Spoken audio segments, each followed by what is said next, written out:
Hey everybody, welcome back to the True Blue Podcast. I'm your host, Zach Succardi. You can find me on Twitter and Instagram at Podcast True Blue. Here we are. It's Monday night, November 23rd, and I'm just chilling. I wanted to record. Excuse me. I think I want to record Mondays because I think it's good to do this podcast during the week. And yeah, fuck it, Mondays. I'm kind of busy other days during the week. And it's cool to have something to look forward to on a fucking Monday, you know? So, figured I'd start recording Mondays. Excuse me. Forgive my throat. I will try to not clear it in the mic. But yeah, here we are. I'm just chilling. I smoked a little bit, so I kind of have a chill voice. I'm just sort of like, we be blazing, we be chilling, you know what I'm saying? So, but I'm here. I got my notes. I'm chilling with my dog. It's a quiet night. I'm grateful, as much as I love my music and shit, I'm grateful for a quiet home. Really am. Everywhere I've lived, I'm grateful that I've not lived anywhere that's been like super busy. So that's really nice. I like that. I like quiet. Excuse me. I really do. I mean, something to be said about it for sure. Just the peace it brings. It like makes me want to meditate. Makes me want to connect, tune in to something. I don't meditate though. I pray. I talk about spirituality and my relationship with God and all that, but I don't meditate, and I think that would be good.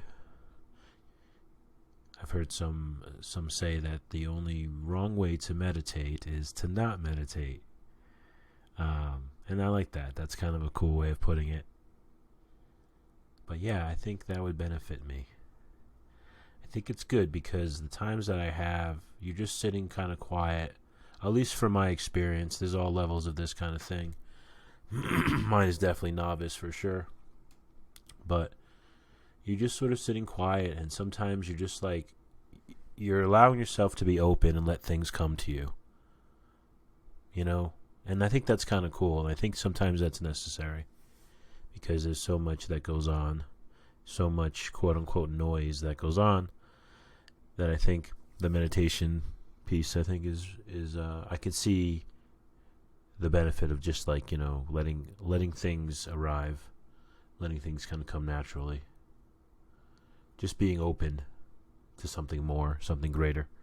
At least, again, this is just my experience. I think with meditation, just like religion, just like all this other shit, everyone has their own way and their own vibe and whatever the fuck. But from my experience, excuse me, from my experience, it's been one of those times where I know I'm more open. I have a friend, shout out to my friend Tom, who used to live up in Seattle, and when I visited Seattle for a couple weeks back in 2007, we meditated, and it was cool. He lived in a Buddhist house, and they had like their whole downstairs was like a meditation center room, whatever the hell. So that was cool. That was really cool. And then, yeah, just, doing it here and all this kind of shit. But I remember on my birthday in 2007, excuse me, because that's what I was visiting for. One of the reasons was, hey, I'll have my birthday. I'll go visit my homie in Seattle. But yeah, I meditated. It was like kind of weird. I remember being like part of my birthday, like a gift, if you will. It's like, I've not done this before. Well, let's do it on my birthday. Cool. And I was already kind of bought into all the other shit that comes with it, like all the vibes that I've been talking about with it. So I figured it would be cool. Man, I have to clear my throat like a whole shitload. I probably should get some water, some wood. So hold on, I'll be right back.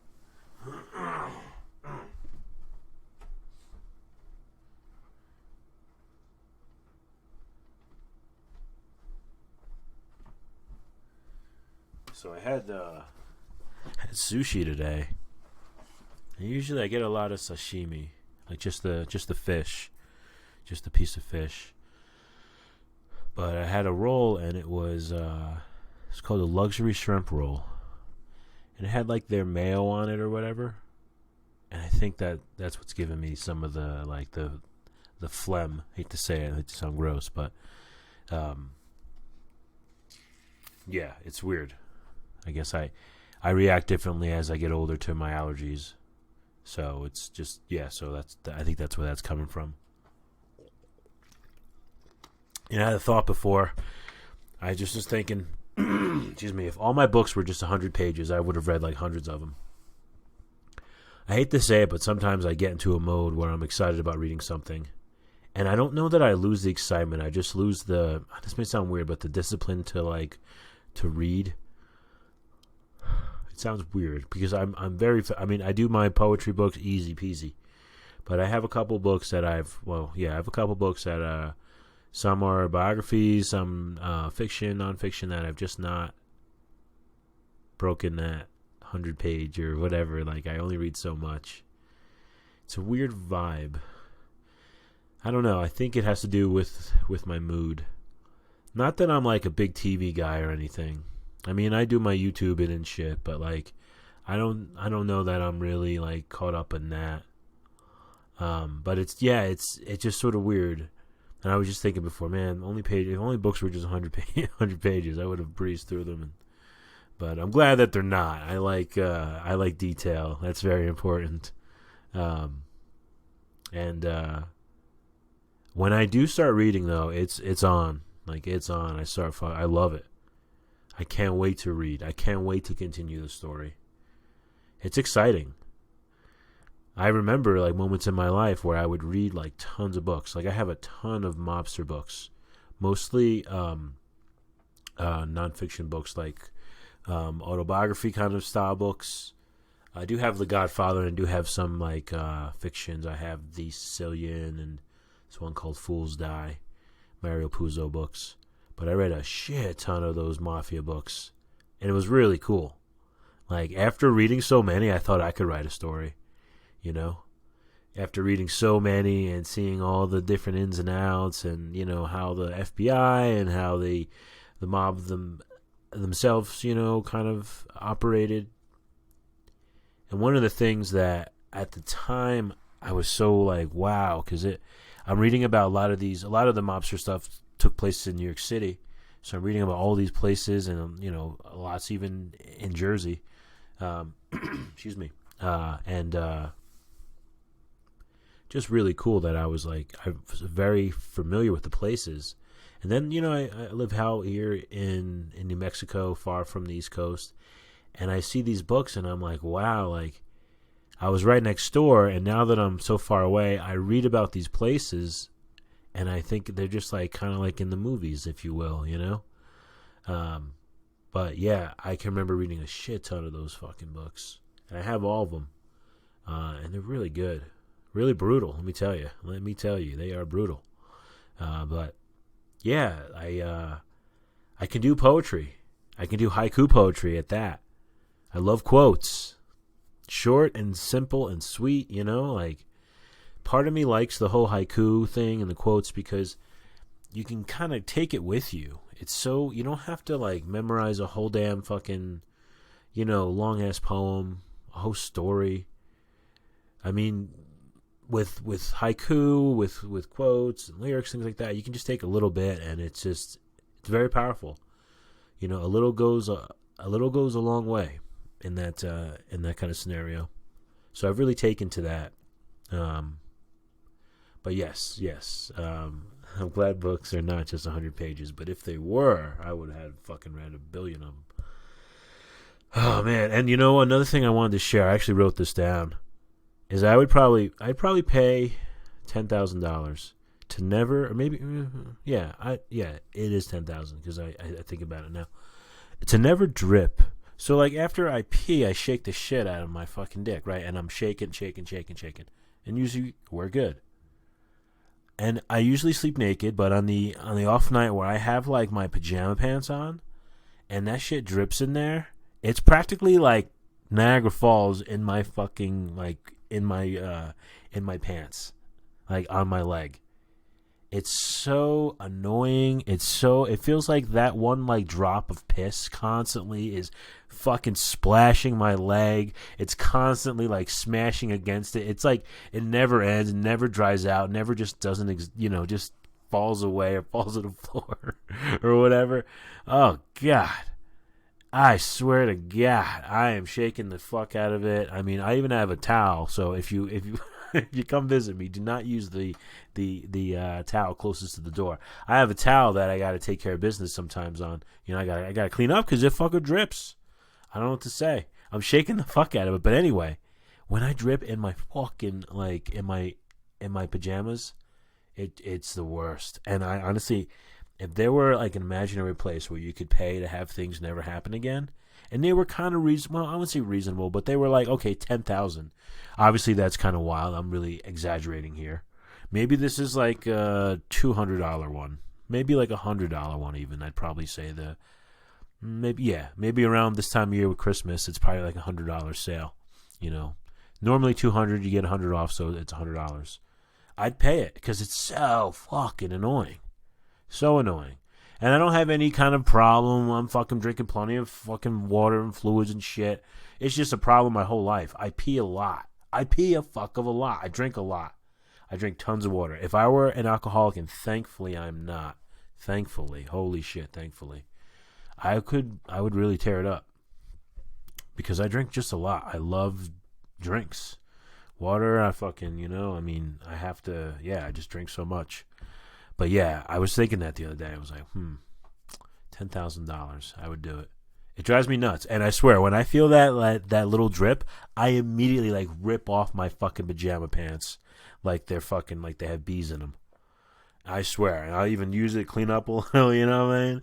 And I'll just toss it. Fuck it, I don't even need them shits. I sleep naked half the time. They're on maybe because I fell asleep or, I was comfortable or whatever. But yeah, that fucking came to mind, and I was just like, oh, man.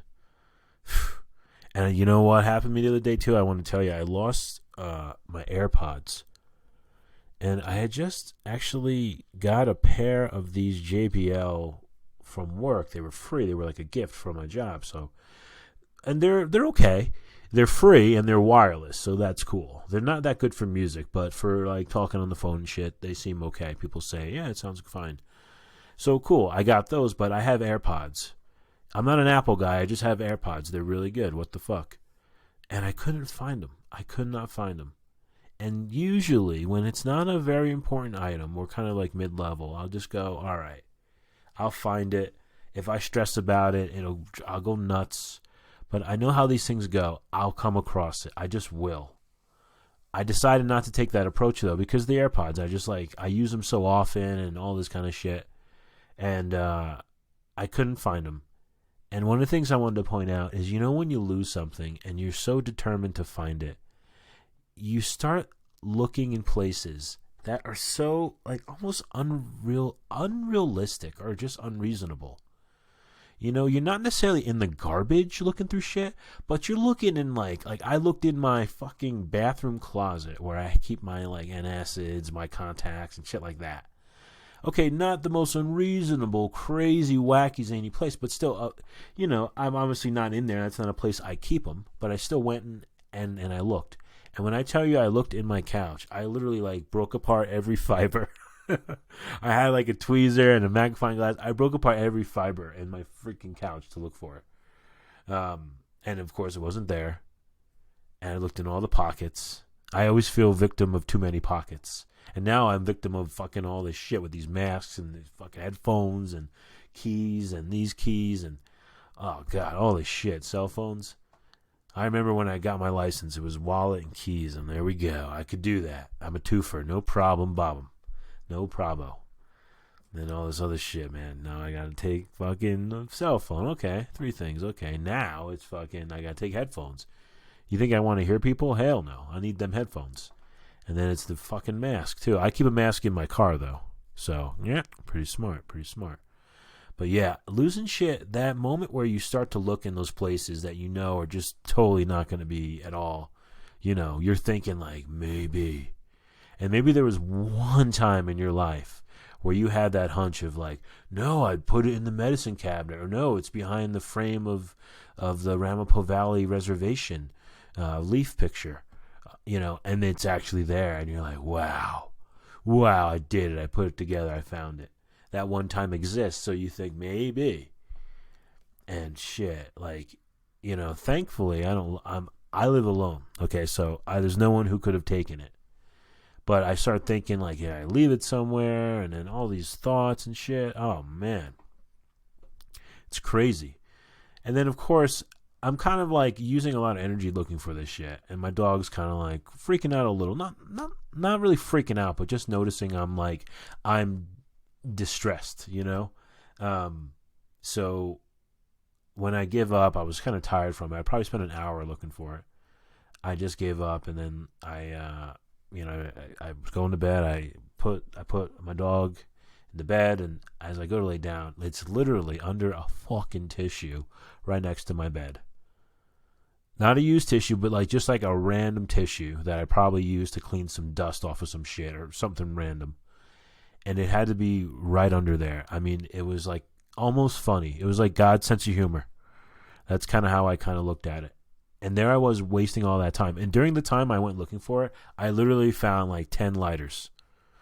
I mean, fuck. I swear, this is also something that I wanted to mention. When you're looking for something, you always find something else that you lost once, even if it's an insignificant thing like a paperclip. Lighters are not insignificant if you're a marijuana smoker. They are definitely not. They're very vital to your enjoyment of the marijuanas. So let me tell you, lighters are definitely good finds. But when you're looking for when you're looking for your AirPods, and they're not paid off yet, but they're almost paid off, you're like, fuck, So, yeah, I just wanted to mention that because that was such a true feeling for me, and it really, I hate to say it, but it really did sway my emotions. But yeah, so it's kind of just one of those things that happen. I also, I have a couple things that I just wanted to mention. Really enjoying this episode so far. I hope everyone else is. Just kind of freestyling and talking some shit. I have a self-care tip, and I have music and fucking poetry and shit. In fact, I have to go run over there and grab my poetry book. You ever, especially before COVID and all that, you walk into a place and it's playing a song by, let's say, your favorite artist. And it's like, that's the feeling of walking into someplace and your favorite artist is playing, but you're not the one who's playing it. There's something so, I hate to say magical about that, but it just feels so right because you were, the timing's so perfect. You know what I'm saying? You walk into a place and you hear the song, or while you're there, it comes on. But that moment where you walk in and it's on, it's so fucking awesome. It just feels right. It feels right. And I don't know, sometimes too, you kind of walk in with maybe more confidence or excitement because you can just carry on with the lyrics or the rhythm or whatever the case. That happened to me. I went to this place called Grass Burger. It's like a hippie burger place where they have the meat is really, free ranged and all this bullshit. It's good. They have good sweet potato fries and the burgers are good. I get an egg over hard on it. Shit's good as fuck, man. Shit's good as fuck. Yeah, they have pretty good music there, believe it or not. And when I walked in, there was a Smith song. I forget the song, but they're my favorite. So any song pretty much, and it was just so dope. And then they played some Cure, and it was definitely tuned to some sort of radio station or some sort of mix that they have that was for sure new wave or whatever. But it was awesome. It just felt so right, and I wanted to mention it on the podcast because I know this has happened to all of us. Where you walk in and you hear that song and it's just so cool. Or while you're there, the song comes on. And just that whole thing of I didn't hit play. I'm usually the one playing this song. I have my AirPods in. I'm listening to it, even in just one ear. I'm constantly playing it, or I'm the one deciding on this being played. But then when you're not, it's so cool. It's so dope. It's wow, looky here. So I just wanted to talk about that. I thought that was really cool. And I also wanted to mention, I think I mentioned this before. I don't wear my contacts as much because with the lockdown, I really wear them a lot because of working out. Wearing glasses and working out fucking sucks. I did it like once and I thought, this blows. Like, I have the option to wear contacts, so I wear them. For people who don't, I feel for those people. For people who do and still wear glasses, though, like, do you not sweat? Does it not bother the fucking part of your nose? Do you constantly have to take it off and wipe your face? Like, that sucks. And then before COVID, you go into a sauna. Come on, nah. And I'm blind, man. I really, like, the times I've gone to the gym and, like, I had my glasses. I didn't wear them on the floor, though. I could see enough, but, boy, I could not see faces. And that could be kind of dangerous. I mean, I don't stare at people, even if they're blurry. But, like, you really can't see people. And I know a couple people there, so, like, saying hello or, I mean, it could kind of, I guess, be like a Seinfeld kind of, like, episode where it's an awkward kind of thing. But, gosh, yeah, I love rubbing my eyes. That's pretty much what I want to mention. I love the feeling of taking out my contacts, making a fist, making two fists, and just rubbing the fuck out of just digging, like I'm digging for gold. I mean, it's not good for you. I do not suggest this, but file this under a bad habit. But man, it feels really fucking good. And if there were like an Olympics for it, I'd be like Michael Phelps. I'm not kidding. I love it so much. Oh, it's almost orgasmic. I'm not even kidding you. If you wear contacts and you're in a dry climate, or you smoke weed, or you swim, or you sweat, or whatever dries out the eye, and you have them in like all day, or maybe you're looking at computer screens, or you're looking at your phone, that feeling of taking them out is amazing. It's almost worth having to wear the contact. Those folks who have the lasers and shit, cool, right onto y'all. But like for all of us who still have contacts, that feeling, oh my god, is so amazing. It's so fucking amazing. I just love it. And I had to mention it because rubbing my eyes after I take out my contacts is one of those moments on this earth where it's a bad habit. Do not do this, but man, it feels good. It feels good. So check this out. We're going to move on to the self-care tip of the week. That was kind of like my intro shit. Since we last spoke, that's what I like to call that. But intro shit, since we last spoke, whatevs. Thanks for fucking rolling with me through that. Keeping it open, keeping it free form. Got my glasses on. Can't really rub the eyes, but man, fucking love rub my eyes. So check it out. Self-care tip of the week. Of the month, of the day, of the minute, of the hour, whatever, is a gratitude list. Now, hear me out here. Hear me out. Gratitude list. Simple list of things you're grateful for. I thought, what a great idea. I did this a couple times, and I really enjoyed it. And I thought, what a great tip. I would love to talk about it. And I did a little research, and I found like a list of things that they suggest, and I thought we'd go through it together.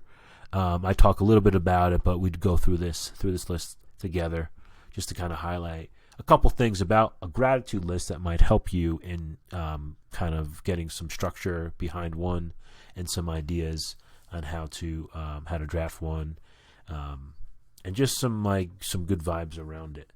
So gratitude list, pretty simple. You have a list of things that you're grateful for, and you don't have to go heavy and all this shit. You can keep it. I think the best ones are where you keep it simple, and you're really grateful for, like, I mean, literally, like the roof over your head. You're grateful for a heavy sweatshirt in the winter, like all these kind of.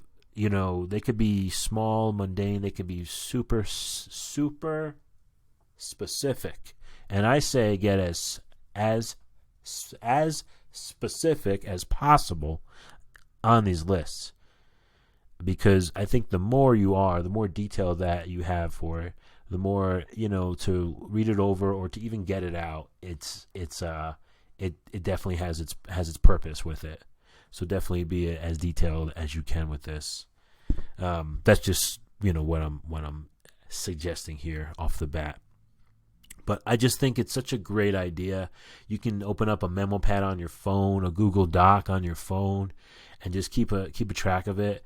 Keep it simple. Maybe you do one fucking thing a day, and maybe you do 2 the next week, and then you just, cap it at 5, just to kind of get yourself in like a place where you do have a moment where you do show some gratitude towards anything, literally anything. Just the exercise of showing gratitude, I think it's good for our spirit and good for our longevity, good for our soul, good for a lot of things mentally, and our circadian rhythms, things like that, I think are also kind of benefited here. And so the list we have here, again, it says write down at least 5 things every time you make the list. So they're suggesting doing 5 things. I think that's a great number, because you can get as vast or as small as possible to make up those 5 things. And then the second thing on here, and it says aim to be as specific as possible, and that's what we just said. Detail, because some of these things are going to make sense to nobody, like nobody, but maybe just, so to be as detailed as possible is very key. And it's the next thing that they suggest is focus on experiences and people instead of objects. A good suggestion. Just a suggestion, though. This is something that I think, you got to do it however you have to do it. But I like it, experiences and people. Because, shit, if when it's all said and done, you're all you can take are your memories and the love you have and the love that you've experienced. You can't take all your records with you, unfortunately. So I think to hone in on experiences and people, it's a really good suggestion.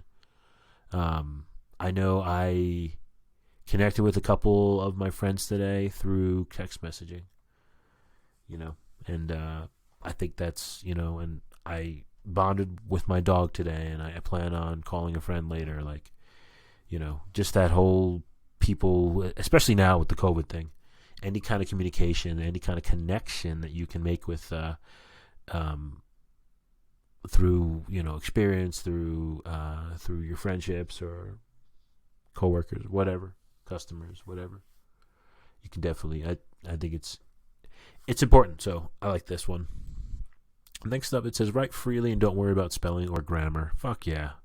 Who gives a shit? Fuck commas. What the hell? Just speak your piece. This is a good one, because this is kind of like my overall vibe with the whole thing is like, do it however you need to do it. These are just suggestions, but this is a good one. So don't worry about grammar. Just speak your piece.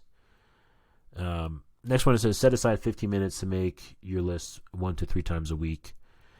Maybe you do it in 5 fucking minutes. Maybe you do it in 10 minutes. Maybe you do it in half hour. Who knows? Setting aside time, I think, is good though, and I think doing it maybe at the start or at the end of the day, or maybe even do it in like doing it in the middle of the day, like whenever you feel you like need it most, or you have maybe the best time to reflect.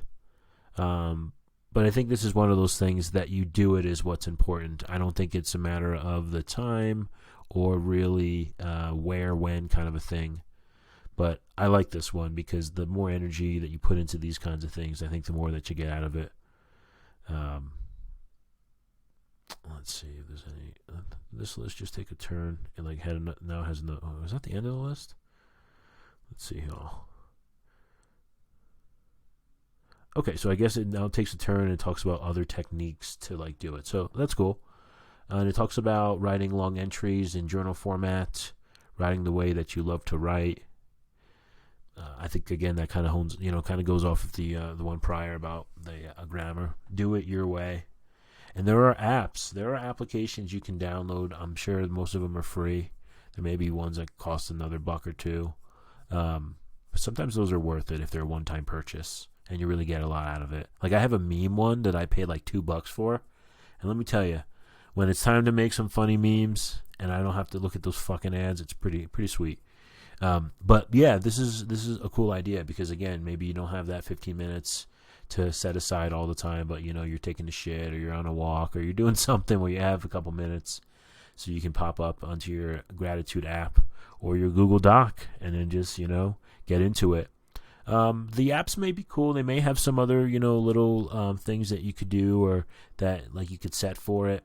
I'd imagine they'd have like maybe timers where you can, if you want to make sure that you do the list, or it may have, questions it may pose to you, things like that. I don't know that for sure, but that's just what I'm sort of imagining with it. So yeah, check it out. There's probably some gratitude apps out there. Just type in the word gratitude, or just write gratitude app in your whatever, the Apple Store or the Google Play Store, and even Google that shit, and it'll come up for you. Another thing it says here is use sticky notes if you want to see them often. I like that idea because I think the visual of it is helpful. I have a dry erase board where I'll write things on. Sometimes they're just things I like, silly, like I love my dog, or Lulu is beautiful, or something, just things that make me smile, and I'm joking with my dog and stuff, having fun. But I think the visual to see these things and to refer to them is important, and I like this. This is definitely like a bit of the old school method. You're not involving an app, you're writing it down. And the power of writing something down with your hand and paper and seeing it come out with your own handwriting, as opposed to typing it out in an app or on a computer or anything, I think there's something to that as well. Not to say the other method, you're not getting to the soul of it. You definitely are, but I think just excuse me, I have like all these hiccups. I'm fucking clearing my throat. So thanks for hanging in there with me. I will upgrade my shit and get like a fucking mute option here. I'll fucking get it going so I can, say all kinds of shit and cough and everything. So thanks for rolling with me. But the sticky note thing I think is cool. You can place them, where you need to see them. And I think that's important. My ex-girlfriend used to have them on her fridge. She'd have them on the mirror in the bathroom. She'd have them, like on her dresser and stuff. And they were really cool. They were really quotes, they were quotes, some of them. Some of them were just like positive affirmations. And I think it's great. When I see stuff like that, I'm always like, hell yeah. There's some good self-care here. So yeah, sticky notes, keeping it real. Another thing it says is to share with friends to make it even more special. I think this is cool because I think part of the gratitude list is maybe giving it away, sharing it maybe. There's definitely something in that where I feel that you can get something from this. It kind of makes it maybe a little more real. There's some maybe accountability towards it. I think too you can expand upon some things that kind of make it feel better. You write it down, but I think maybe talking about it with a close friend or someone, I think maybe you can really get to the root of it or something, or really feel even better about it or reinforce it. I like this. Just be very very selective on who you obviously tell. Just make sure it's someone that you can confide in, because after all, these can be personal. But that's the only thing I would suggest. But I like this one. I think it's very very well stated. And then the last tip here for gratitude lists is saying to add an inspirational quote. And we kind of talked about this. I mentioned my ex-girlfriend did that. She added quotes and stuff. And I think it's great. I love quotes. I talked about it earlier. They're short and sweet, but they're powerful as fuck. And sometimes, that's all you need. And, when you're in a pinch or whatever, your mind's going one way, I think maybe to be able to go to that short quote or to look at that. In this case, what they're suggesting, look at the sticky note. I think that's awesome. Words are very powerful, especially when you can turn them into action. That's when it's like fucking A. And then you turn around, look at those words again, kind of in a new light, and you're like, fuck. They can definitely work off each other like that. So there you have it, gratitude list. 5 fucking things. Maybe you don't do it every night. Maybe you do it once a week. Okay, that's cool. Whatever. Maybe you do it twice a week. Maybe you do it in the mornings, in the evenings. Just do it. And maybe you can't do 5. Maybe you do 1. Maybe you do 2. I mean, seriously, just to do it at all, I think is very important. Especially if you keep track of it. Maybe you have a Google Doc and you can reference it. And maybe you go back and you can even look and see what's popped up on there. And again, being as detailed as possible, I think, kind of cool. It even creates memory. You think, oh wow, I'm so grateful that the light was, it was a green arrow, and I saw it because whatever, I made it home in time for XYZ. And then months later you're laughing at that because it seems so silly, but at the time you were so into that and it really connected with you. So I like that. I think that's actually really cool. So gratitude list. Let's do them. 5 things. 5 things.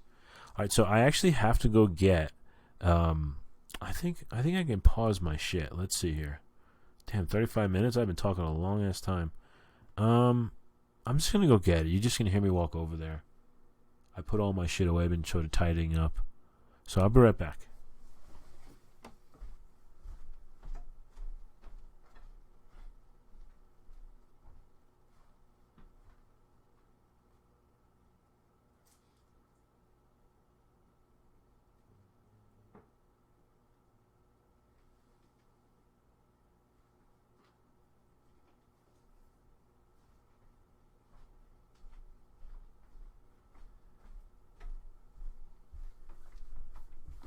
Sweet, thank you. That wasn't too bad, right? It was like 40 seconds maybe? Some shit like that. Alright, cool. So we're going to do some poetry now. Some poetry. And I wanted to read out of this Haiku Anthology. These are great. If you ever find any of these, pick them up. Read through them for sure. Make sure it's your fucking style. But these are great because they're like 1,000 haiku. And they're by a bunch of different people. So you get all kinds of different, different styles and stuff. This book is kind of like a smaller, compact book. Almost has a manual look to it, but it's definitely smaller, not the longer ones. It's called the Haiku Anthology. Edited by Cor van den Heuvel. I probably fucked up the name. I probably got the first part Cor van, probably right. That's cool. And I got this years ago, but really good fucking book. I love reading through it. It's inspiring too. One thing I like about it is I'll read something and it'll make me want to write my own version of it, And then after so many edits or so many other thoughts, it really has it becomes its own haiku. And then I'll go back and read this and I'm like, wow, that inspired me to write this haiku. How cool. I can kind of see where I saw a certain word or how a phrase was used, and I thought, I want to channel that. So, really, really cool thing. So I picked a bunch here. I just wrote the pages. Yeah, I picked maybe 10, but they're short. So, and this is a long episode, so maybe you listen to this in segments or some shit. Whatevs.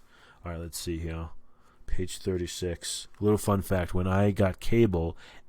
Channel 36 was MTV, and that was when I was growing up in the 90s when they had videos. That was key. You knew, at least for me, I didn't have cable, so I had just regular TV. I knew what channel 4, what channel 7, what channel 5, what channel 11, and what channel 9 kind of had for their programming, even news stuff, believe it or not, because when you only have so many channels, you kind of know them. And then my brother got cable. Only he got it though. He got it on his TV. And then my friends had it. And it was channel 36, and MTV was channel 36, and that was I just remember always knowing that, and it was just something. I mean, it obviously changed over time, but it's just sort of funny to me when I think 36. I think of MTV, and of course Wu-Tang, but definitely MTV. All right, so let's see here. 36, MTV was 30. All right, hand goes. Okay. So I will try to read who wrote them, because I think I need to respect that. So this is by Bernard Lionel Einbound. I'm probably going to fuck up their name, but anyway. The thousand colors in her plain brown hair, morning sunshine. Let me read that again. The thousand colors in her plain brown hair, morning sunshine. I love that one. I have an affinity for the brown hairs. I guess maybe being a redhead or something. I don't know. Something about women with brown hair, those brunettes. So reading this, I remember even at the time reading this was like, oh, fuck yeah. The thousand colors in her plain brown hair, morning sunshine. I know I've seen that image too, at college, in class, in the library or something. You know, even at the fucking mall in like the afternoon or something. Yeah, so that, I really dig that one.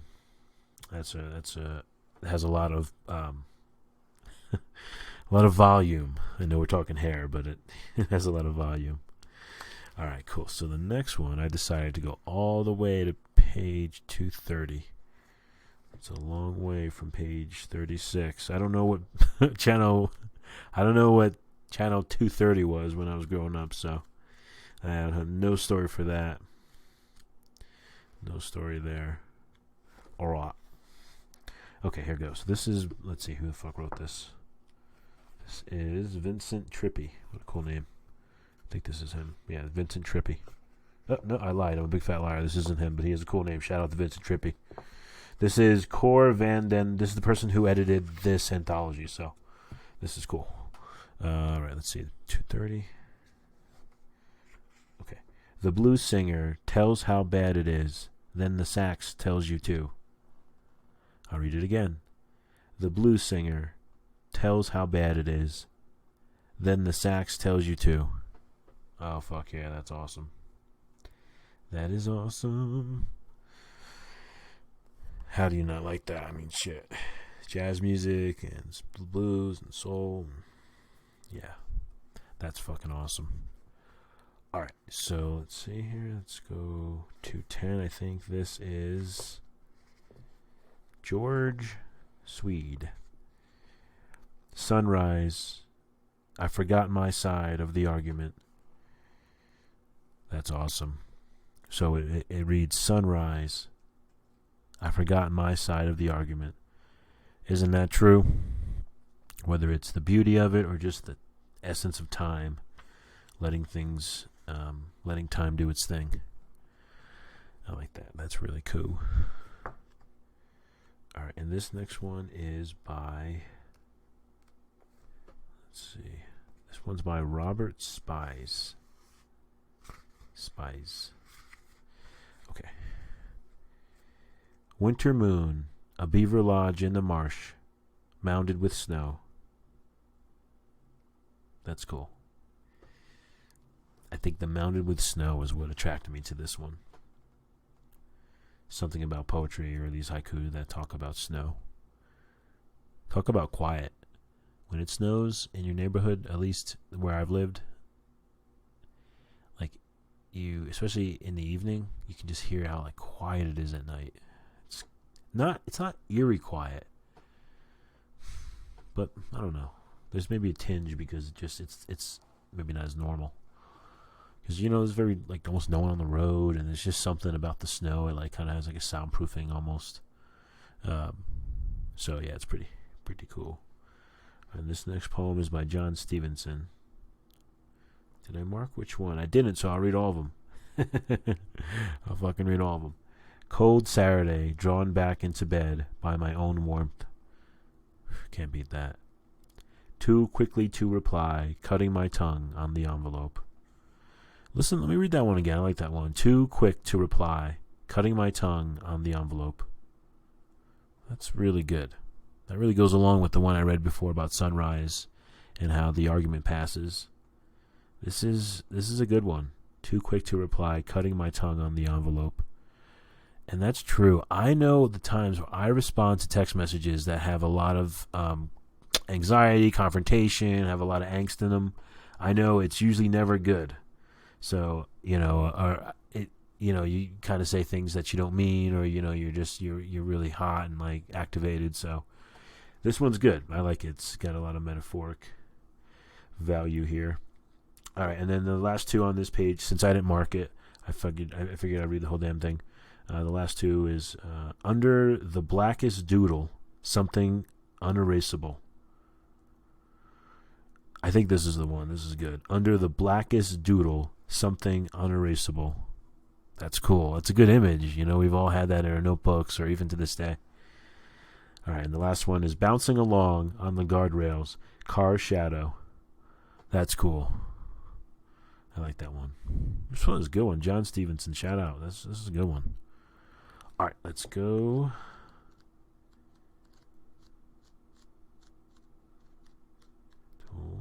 Here we go. This is Patricia Neubauer. Neighbors. So, all right, let me start over. Neighbors' children leave. Casually, the cat slips out of the hall closet. I mean, come on. We all know that's true. Poor cats. And you know what? Shit. I mean, I like kids and all, like, you know, but some kids are nightmares, and they're just inherently loud. So, you know, they can't help it, but I feel for these cats. This is what casually the cat slips out of the hall closet. Neighbors' children leave. Damn, those freaking neighbors and their loud ass kids. That's a good one. I like that. Poor cat. All right, let's see here. Next 128. This is Marlene Mountain. That's a cool name. Marlene Mountain. And hers, it's one of those haiku. Let me just kind of visualize it. It's all one line. Usually they're in 3 lines, 3 short lines. This one's all written like a sentence. It's pretty cool. And it is winter night, writing letters to get letters. Let's read it again. Winter night, writing letters to get letters. It's fucking awesome. Writing letters to get letters. Let's be realies here, aren't we all? But think about it, like, that's so cool. Winter night, like you're kind of snowed in, if you will. And your only way of really communicating in the old school, back in the day, is writing fucking letters. And I had pen pals back in, like, in the early 90s, late 80s, whenever the hell I was in school. We had like a pen pal program, and then I did one too when I was like 12. No, I was younger. I was probably 10 or 11. And there were these 2 girls. I actually have one of the letters. I think she was in like Florida, Ohio, Pennsylvania, one of those states. But it's just so cool, like that whole idea, So this one I thought was cool. And I like that it was all in one sentence. Winter night, writing letters to get letters. I like the visual aspect of poetry and of haiku. It's really enjoyable. Okay, so we have about 4 more. Thanks for hanging in there with me. This is a long one. This could even go an hour, which would be kind of wild for me. Just a lot of freestyling early on. All right, so this one is by Carol Montgomery. Small child afraid to throw away his church bulletin. I like that. It's kind of sweet. Something about it. It's kind of sweet. I'm surprised that I picked that one, but yeah, I guess I did. I circled it, and there it is. But yeah, I like that one. It's kind of sweet. All right. And this one is by Michael McClintock. Let me see. Michael McClintock.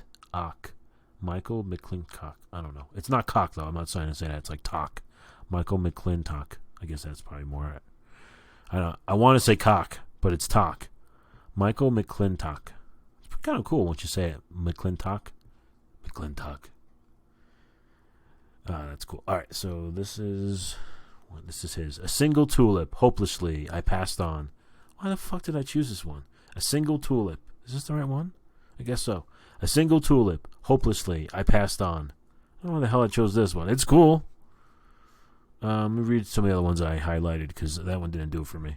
While we wait to do it again, the rains of spring. Okay, there we go. That's a good one. While we wait to do it again, the rains of spring. Let me tell you, nothing like spending a rainy day especially, just making love or having sex or whatever style. And then just like, this is cool. While we wait to do it again, the rains of spring. I know, I've had those afternoons where you just have tons of sex. and you just sort of, it's like you notice those things. And, if you want to go back to the old school, if you think about it, it's just like, you're not, it says while we wait to do it again, the rains of spring. It doesn't say while we wait to do it again, the rains of Facebook or like whatever. No. It's kind of pure. You think about like just someone listening to the rain or enjoying kind of that part of it too. I think that's real cool. The last one here is She Leaves, Warm Pillow Scent Remaining. That's cool. I like that. The Single Tulip one, the first one I read, I don't know why the hell I chose that. It's good, but like these other two definitely have more depth for me. All right, so let's see. Hold on, we have two more. I just sort of wrote these down. I haven't even really ordered for them, and there's tons in here, so I'll be revisiting this book here at some point. So this is by Gary Hodam. Okay.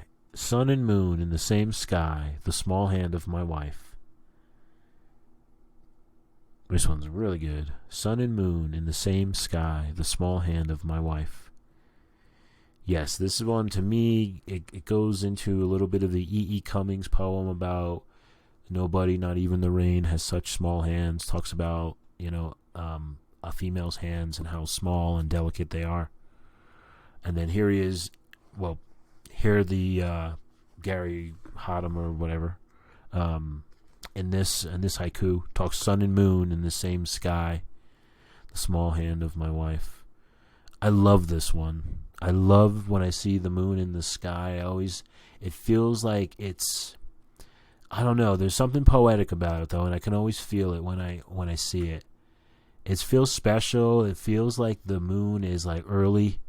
It showed up early. It's very punctual. It feels like the moon can't wait to get started. Sometimes it feels like the moon is giving you a second option. It feels like the moon is letting you know that, like, nightfall is inevitably, coming or something. I don't know. But I love this one because sun and moon in the same sky, the small hand of my wife. Just the sight, the feel of his wife's hand, how small it is, and then just the sort of the simple things that he's noticing here in this haiku. I love it. This one is one of my favorites. All right, so the last one is by Lee Gerga. That's a cool name. Let's see here. And it is Rural Interstate. Sorry, let me read it again. I got caught off by rural. Rural is a fun word. It's like rural. You don't even have to say or enunciate it. You just have to go pretty much. Rural Interstate. All the other cars exit together. This one's cool. I know I've driven, especially upstate New York, driving cross country. Remember a lot in Oregon. There were a ton of these like small ass fucking little towns. I like this one. Rural Interstate. All the other cars exit together. That small town feel.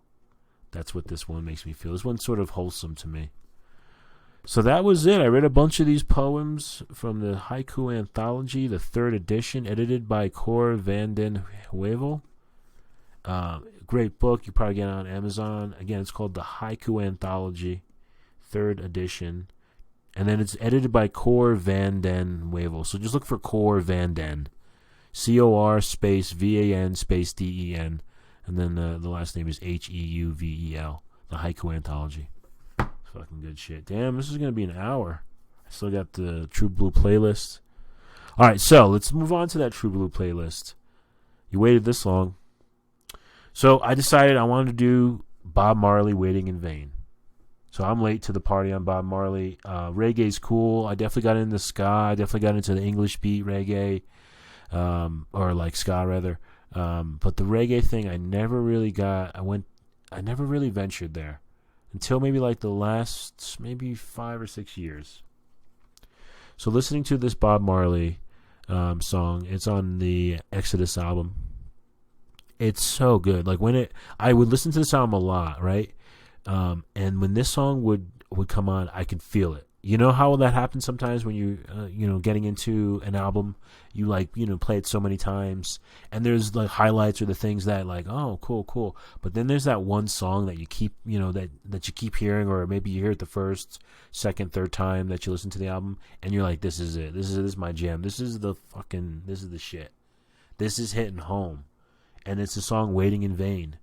It's a love song, so it's not like a protest song or anything like that, or a political song, and I just love it. I love the rhythm on it, the bass, the like organ piano thing that they have in it, and then just the whole reggae vibe. His lyrics are great, and then just like it's so like just dealing with love and relationships, and anytime you hear that something is in vain, it's like a biblical way of saying, that like, it was without it, the actual definition is without success or a result, in vain. But it definitely is without the success for sure. But that feeling though, it's like heartburn, I guess is a good way of saying it. You really feel it in your core. And just this song, it connects. His vocal is just so, you just feel it in his voice. And it, again, just like the bass in the song is awesome. It really is just the way it all kind of comes together. And then even towards the end where he goes on to say, like, he says that I don't want to wait in vain for your love. He repeats that and goes into that, and kind of has a part towards the end where he's talking a little bit, and he goes back to I don't want to wait in vain, and it's so good. It's so good. So good. And I am definitely late to the party on the whole Bob Marley, thing, and the whole genre of reggae, but it's all good. I don't feel like whatever. And I'm happy to share this with you guys. This is such a good fucking song. Even if you're not into reggae music, you would definitely like this song because it has that acoustic, like, just good feeling to it. And it is it's a song about someone who is, dealing with unrequited love, maybe. They're lovelorn, and you just hear it in his voice, and it just, the backups, the everything on this song, and there's even an alternate version that's also really good. It's a little bit more like, sounds like kind of like a demo, but both of the versions are great. And I can't recommend this enough. So this is Bob Marley, "Waiting in Vain," and it is off the Exodus album. So there you have it. That is episode fucking session 22. 22. Yesterday was November 22nd. 22. Well, hey everyone. Thanks for fucking just chilling with me. If you listen to this episode, I owe you some I owe you like a slice. When this shit's all down, let me know. I'll fucking get you a slice. And if you're out of town, I'll fucking PayPal you a slice, or I'll order one on Grubhub for you. I won't really do that, but damn, it's like just almost an hour. If I blab for like another minute and 50, it'll be an hour. But I won't do that to you. Maybe I'll speak slower, but I won't do that to you. But anyway, you can find me on Instagram, Twitter at Podcast True Blue. Thanks for rolling with me for this almost hour episode.